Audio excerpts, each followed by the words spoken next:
Kung hindi ka umiinom ng alak, skip mo na tong video na to, hindi to para sa'yo. Kailan ka unang nakatikim ng alak?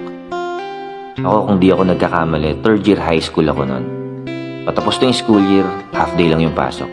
Nagkaayang kami magkakaklase na tumambay sa bahay ng isa naming classmate. Nag-inuman. Hindi ko naman talaga gusto, pero dahil sa pakikisama at masaya, napatagay na rin.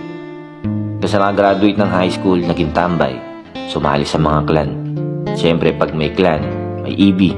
Pag may EB, may inuman. Ito yung mga panahon ng mga 3-5 shot, lasing na ako. Pero hindi ko pinagsisihan yun. Naging masaya naman ako sa mga experience na yun. Sa totoo lang, wala naman talaga magandang naitutulot sa katawan natin yung alak. Ang sama-sama pa ng lasa. Pero bakit marami ang umiinom nito? Hindi naman kasi talaga yung lasa ng alak yung pinupuntahan natin.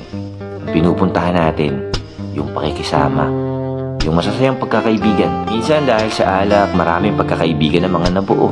At hindi lang naman sa kasiyahan.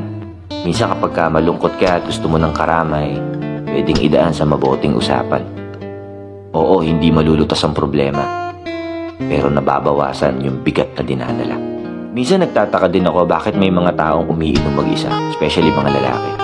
Ang boring kaya nun, di ba mas masaya pag nandiyan ang barkada, kulitan. Akala ko dati yung mga nagiinom mag-isa ay sobrang alcoholic na dinahanap-hanap ng katawan nila yung alak. Pero ngayon naiintindihan ko na. Dumating ako sa point ng buhay ko na nagkaroon ako ng matinding problema. At hindi sa lahat ng pagkakataon ay nandyan yung mga tropa ko para damayan ako. Sinubukan kong uminom mag-isa para makalimot, para makapag-isip. Hanggang sa hindi ko namamalayan na mas nai-enjoy ko na siya. Ngayon kahit walang problema, kahit masaya ako, umiinom pa rin ako mag-isa. Pero hindi ako alcoholic.